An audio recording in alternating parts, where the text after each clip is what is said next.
सत्संगत जी, प्रेम और सत्कार से कहना जी, धन निरंकार जी। सत्संगत जी, दास विनती कर रहा है, दास से कोई त्रुटि हो जाए तो क्षमा करिएगा। सत्संगत जी, चैत्र नवरात्रि हिंदू धर्म में एक पवित्र शुभ समय माना जाता है।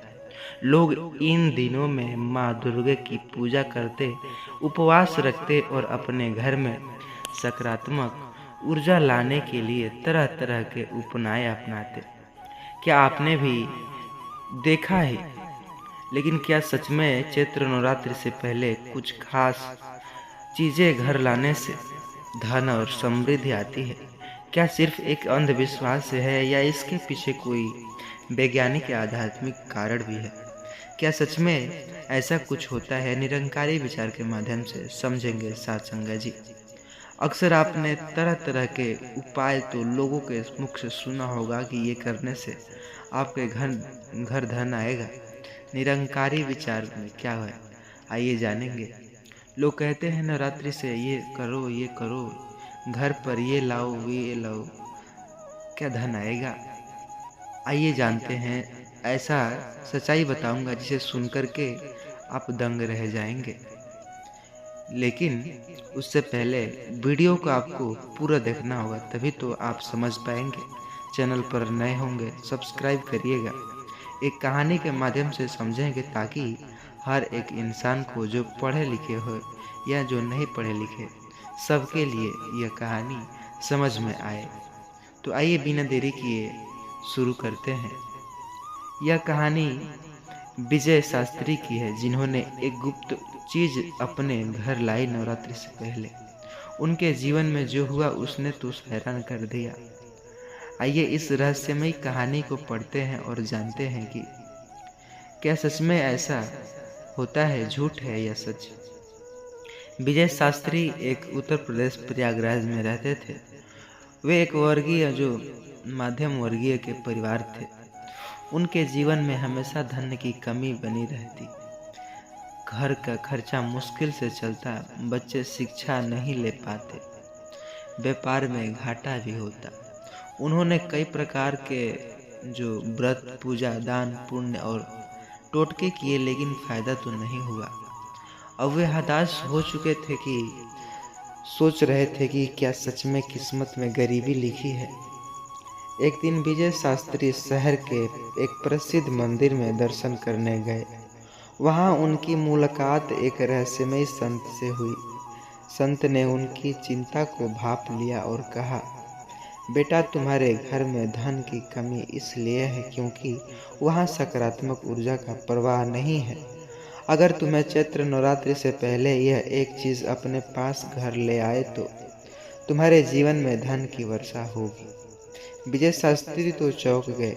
उन्होंने पूछा, महाराज, वह कौन सी चीजें हैं? संत तो मुस्कुराए और बोले, वह गुप्त चीज जिसे सिर्फ वे लोग जानेंगे जो शास्त्रों और अध्यात्म में गहरी पकड़ रखते हैं, विश्वास रखते हैं। लेकिन ध्यान रखना, यह सिर्फ उन्हीं के लिए है जो उन्हीं के लिए लाभकारी होगा जो सच्चे मन से भजन कीर्तन, दुर्गे की पूजा आराधना करता हो। विजय शास्त्री को सुनकर तो जिज्ञासा हुई। जिन्होंने संत से वह गुप्त चीज जानने की जिद की। संत ने कहा, तुम्हें अपने घर में श्रीयंत्र लाना होगा, लेकिन इसे घर लाने से पहले कुछ नियमों का पालन करो, लेकिन नहीं तो धन देने के बजाय विनाश तो हो सकता है। यह वीडियो बहुत ही जानकारी होने वाली है, छोड़ कर देखने की कोशिश न करिएगा। संत ने समझाया कि श्रीयंत्र एक पवित्र और रहस्यमय यंत्र है जो माँ लक्ष्मी और दुर्गा की कृपा का प्रतीक है। अगर इसे सही तरीके से घर में रखा जाए तो यह धन, सुख, समृद्धि और शांति लाता है।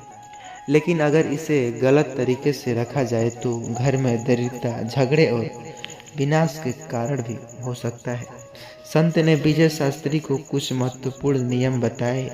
श्रीयंत्र को घर लाने से पहले घर की शुद्धि करें और इसे नवरात्रि से पहले दिन लाल कपड़े में लपेट कर रखना चाहिए।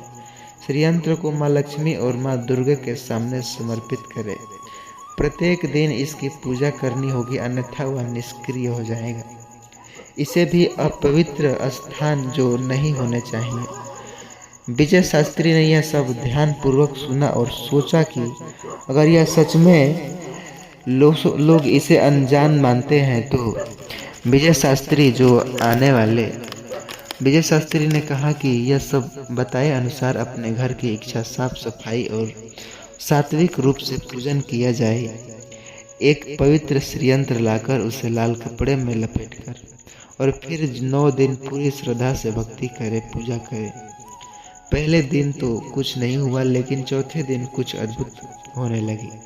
विजय शास्त्री को अचानक एक उधार दिया हुआ पैसा वापस तो मिला, जिनकी उम्मीद छोड़ दी थी वे। धीरे धीरे ऐसे ही उन्हें वृद्धि हुआ, उनका व्यापार भी चल पड़ा। जब वहां से पड़ा चल जहां पहले नुकसान हो रहा था वो लाभ दिखने लगा। उनके घर में जो पहले तनाव झगड़े थे वे अचानक समाप्त हुए। उनकी पत्नी भी अचानक नौकरी छोड़ी प्रस्तावना दी। विजय शास्त्री को विश्वास नहीं हो रहा था कि क्या सच में यह संयोग था या श्रीयंत्र की कृपा। जब विजय शास्त्री की सफलता की कहानी में फैली तो बहुत लोग जो श्रीयंत्र लाने की होड़ में लगे, लेकिन उनमें कोई लोगों को उल्टा नुकसान हुआ। किसी के घर में झगड़े तो बढ़े, किसी का धंधा ठप हुआ तो किसी की नौकरी से हाथ खो बैठे। लोग समझ नहीं पा रहे थे कि विजय शास्त्री के लिए यह वरदान कैसे चमत्कारी हुआ, दूसरे के लिए अभिशाप। फिर संत ने आकर बताई, जो लोग इसे लालच से लेकर आए और सही विधि से पूजा करे नहीं किए, उनके जीवन में तो दुर्भाग्य बनेगा ही, लेकिन जिन्होंने सच्चे मन से पूजा की, माँ दुर्गा की आराधना की, उनके यह निष्कर्ष दो वरदान तो बनेगा ही। निष्कर्ष कुछ इस प्रकार निकलता है कि कोई भी चीज़ चमत्कारी नहीं होती अगर उसे सही विधि से उपयोग न किया जाए तो। अगर उसके पास धन नहीं आता तो जो व्यापार नहीं चलता तो मुनाफा भी नहीं होता। सब कुछ एक चमत्कारी सी नहीं होती अगर उसे विधि से उपयोग न किया जाए। धन की प्राप्ति के लिए केवल उपाय तो करना नहीं चाहिए, बल्कि काफ़ी सच्ची मेहनत, भक्ति, श्रद्धा और परिश्रम भी जरूरी है। बहुत सी कुछ चीज़ें धन खींचने से मदद करती है तो, लेकिन वे नियम के बिना नुकसान भी हो सकती है। लालच में आकर कोई भी चीज़ अपनाना घातक हो सकता है। अब सवाल आपका है कि क्या सच में आप चैत्र नवरात्रि में कोई गुप्त उपाय करने की सोच रहे हैं? क्या आप यह भी विजय शास्त्री की तरह अपने सच्चाई को जानकर कोई निर्णय लेंगे? तो इस वीडियो को सभी के साथ शेयर ज़रूर करिएगा, ताकि उन्हें भी ऐसे इस प्रकार सुने भी होंगे कि यह करने से वो करने से, लेकिन ऐसा कुछ होने वाला नहीं है। चैनल पर नए होंगे सब्सक्राइब ज़रूर से कीजिएगा, ताकि मैं सच्चाई का राज खोलता हूँ। और इस वीडियो को पूरा देखने के लिए आपको दिल से धन्यवाद। सत्संग जी, प्रेम और सत्कार से कहना जी, धन निरंकार जी। सत्संग जी, जैसा कि हम जानते हैं, जो हमारे घर पर कोई संत महात्मा देखने को मिलता है तो कहते हैं शायद यह भगवान का वेश धारण करके आए हैं, इनको कुछ अनाज दे देते हैं, दान दे देते हैं। तो क्या आप जानते हैं एक ऐसे 5 चीज़ें भी हैं जो दान देने से बहुत बड़ा संकट आ सकता है। दान करना हमेशा पुण्य का कार्य माना गया है। हिंदू धर्म में कहा गया है कि दान सबसे बड़ा दान है वो कोई धर्म नहीं। लेकिन क्या होगा अगर कोई जो कुछ चीज़ें दान देने से गरीब, दुर्भाग्य और विनाश आ जाए तो क्या होगा? आज हम जानेंगे एक कहानी के माध्यम से सच्चाई। जिस कहानी के साथ समझेंगे तो आसानी से हम विनाश का कारण समझ पाएंगे। जानेंगे पंडित जगन्नाथ शास्त्री की, जो एक प्रसिद्ध ज्ञानी और विद्वान जो थे। उन्होंने अपने जीवन में अनेकों बार लोगों को दान दिया था और दान देने का महत्व भी समझाया था। लेकिन यह एक दिन कुछ ऐसा जिसके पूरे परिवार को संकट में डाल दिया। क्या दान की ऐसी कुछ सीमा होती है? क्या सच में कुछ ऐसे भी दान देने से घर में दुर्भाग्य आता है? कौन सा है, आइए जानेंगे। उससे पहले वीडियो को पूरा देखिएगा, चैनल पर नए होंगे सब्सक्राइब करिएगा। सच्ची घटना आइए समझते हैं। उत्तर प्रदेश के वाराणसी गांव में गंगा के किनारे प्रसिद्ध मंदिर। इस मंदिर में पंडित जगन्नाथ जो कि शास्त्री पूजा पाठ कराते थे। उनका परिवार और खुशी से रहता था। घर में धन धान, भोजन, कपड़े और सुख सुविधा की कोई कमी नहीं। लेकिन पंडित की यह सबसे बड़ी विशेषता यह थी कि वे बहुत दयालु। वे रोज मंदिर आने वाले गरीबों को भोजन कराते। जो भी मांगने आता उनको खाली हाथ नहीं लौटने देते। वे मानते थे कि दान करने से पुण्य मिलता है और गरीबी दूर होती है। लेकिन उन्हें यह भी नहीं पता था कि कुछ चीजें ऐसी भी होती हैं जिनका दान करने से विनाश निश्चित होता है। और यही गलती उसके साथ होने वाली थी। चैत्र नवरात्रि के पहले दिन एक बूढ़ी विधवा माँ जो घर आई, मंदिर आई, उसने पंडित जगन्नाथ से कहा, पंडित जी मेरे पास तो खाने को कुछ नहीं बचे, मुझे कृपया करके कुछ दान दे ताकि मेरा जीवन चल सके। अब पंडित जी तो तुरंत घर से थोड़ा चावल और अनाज लेकर दान दिए।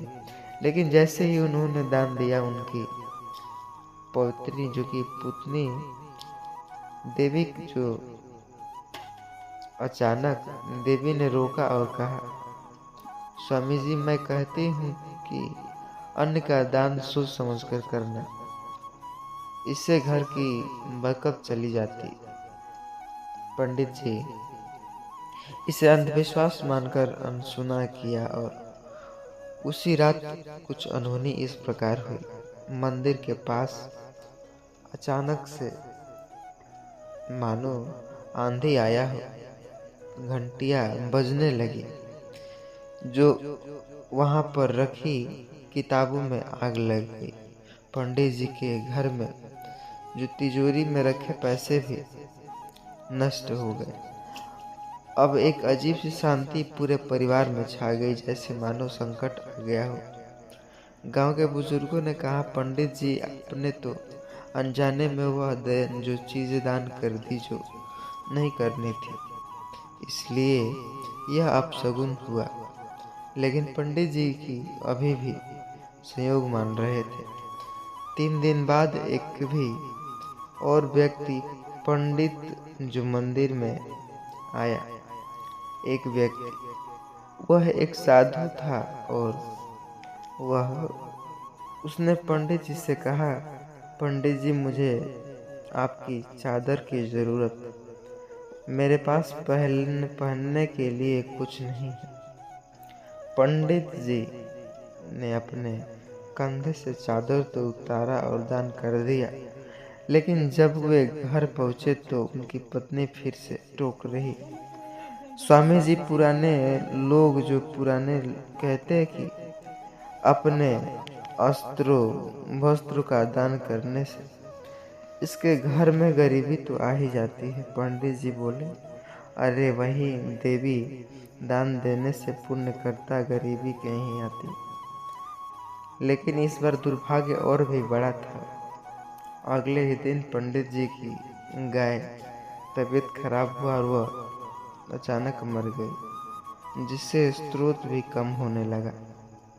उनके पुत्र का व्यवहार भी, जो व्यापार, सब कुछ बंद, घर में चोरी हुई ही थी और सारा धन लूट गया था। अब पंडित जी जो पहली बार एहसास हुआ कि उसने तो कुछ गड़बड़ की। एक दिन साधु ने उनके घर तो आया और बोला, पंडित जी क्या आप मुझे अपनी पुरानी झाड़ू दे सकते हैं? अब तक पंडित जी सतर्क हो चुके थे कि लेकिन फिर भी उन्होंने झाड़ू भी दान कर दिया और इसी दिन से घर में झगड़े शुरू हो गए, मानो लक्ष्मी चली गई हो। घर जो पंडित जी और उनके पत्नी में अनबड़ भी बढ़ने लगी। घर में शांतियाँ छा गई। घर का सुसंतुलन अब पूरी तरह बिगड़ गया। फिर से एक साधु ने उनसे तेल जो मांगा, उन्होंने भी दान कर दिया और अगले ही दिन घर के सभी जो अनहोनियाँ शुरू हो गई। गांव की एक बुजुर्ग महिला थी। पंडित जी ने उसे ले जाकर के तेल झाड़ू का दान करा था। अशुभ होता है यह, इससे गरीबी का क्लेश बढ़ता है। अब पंडित जी पूरी तरह से भयभीत जो थे। एक दिन एक व्यक्ति ने आकर उनसे नमक मांगा।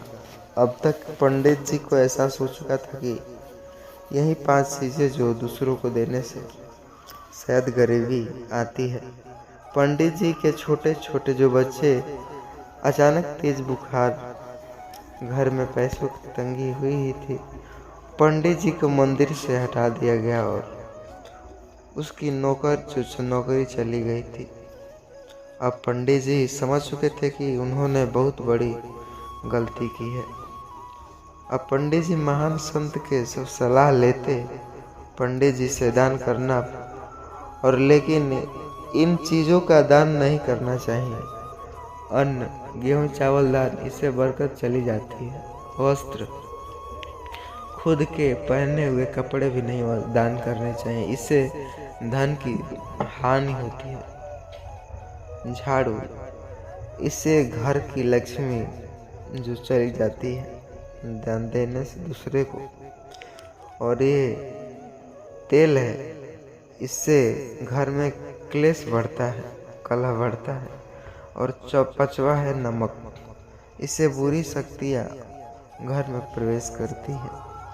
तो हमें अन्न, वस्त्र, झाड़ू, तेल और नमक जैसी हर एक व्यवस्था से जो परिचित होने चाहिए। पंडित जी ने अब इन ताने जो पूरी तरह से बंद कर दिया था। धीरे धीरे सभी समस्या भी खत्म हो चुकी थी। दान करने से पहले सोचे कि क्या देने सही है और क्या नहीं। ऐसा तो कुछ दान का गरीबों और अशांति जो ला सकता है, परंतु अंधविश्वास और सच्चे ज्ञान के बिना बीच का जो फर्क है समझते हैं। संत महात्मा की बातों तो समझकर जीवन में लागू करेंगे ही। साथ ही चैनल पर नए होंगे सब्सक्राइब भी जरूर कर लीजिएगा और इस वीडियो को सभी मित्रों जनों के पास शेयर जरूर करिएगा ताकि